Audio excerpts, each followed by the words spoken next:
as we sit here today, what are the big concerns you have around safety of AI? If we were to list the top couple that are really front of mind and that we should be thinking about, Can I have more than a couple? go ahead. I'll write them all down and we'll go through them.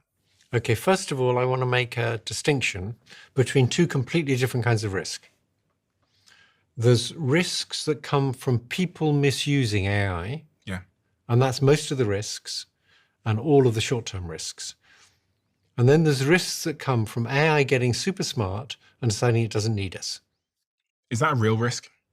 And I talk mainly about that second risk because lots of people say, is that a real risk? Mm-hmm. And yes, it is. Now, we don't know how much of a risk it is. We've never been in that situation before. We've never had to deal with things smarter than us. So really the thing about that existential threat is that we have no idea how to deal with it. We have no idea what it's going to look like. And anybody who tells you they know just what's going to happen and how to deal with it, they're talking nonsense. So we don't know how to estimate the probabilities it'll replace us.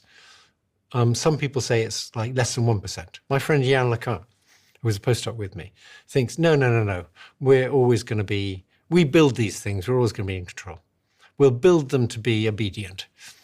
And other people, like Yudkowsky, say, no, these things are going to wipe us out for sure. If anybody builds it, it's going to wipe us all out. And he's confident of that.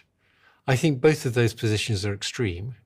It's very hard to estimate the probabilities in between. If you had to bet on who was right out of your two friends? I simply don't know. So if I had to bet, I'd say the probabilities in between, and I don't know where to estimate it in between. I often say 10 to 20% chance they'll wipe us out. But that's just gut, based on the idea that we're still making them, and we're pretty ingenious. And the hope is that if enough smart people do enough research with enough resources, we'll figure out a way to build them so they'll never want to harm us. Sometimes I think if we talk about that second path, sometimes I think about nuclear bombs and the invention of the atomic bomb and how it compares. Like, how is this different? Because the atomic bomb came along and I imagine a lot of people at that time thought our days are numbered. Yes, I was there. We did. Yeah, but we're still here. We're still here, yes. So the atomic bomb was really only good for one thing, and it was very obvious how it worked. Even if you hadn't had the pictures of Hiroshima and Nagasaki, it was obvious that it was a very big bomb that was very dangerous. With AI, it's good for many, many things.